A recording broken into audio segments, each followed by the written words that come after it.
આજે બનાવીશું સોજીની ખાંડવી। મિક્સર જારમાં 1 કપ સોજી, 2 ટેબલસ્પૂન ચોખાનો લોટ,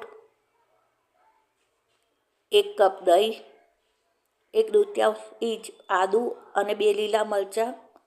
આમાં થોડું પાણી એડ કરીશું। આને પીસી લઈશું। 1 બાઉલ લઈશું। હવે સ્વાદ અનુસાર મીઠું એડ કરવું, ચોપ કરેલી કોથમીર એડ કરીશું, મિક્સ કરવું। હવે ઢોકળિયામાં પાણી ઉમેરીશું। થાળીને ઓઇલ વડે ગ્રીસ કરવાનું છે। આની અંદર બેટર ઉમેરીશું।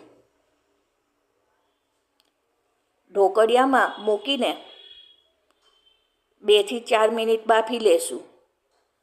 બફાઈ ગયું છે, ચપ્પા વડે કટ કરી ગોળ શેપમાં વાળી લઈએ।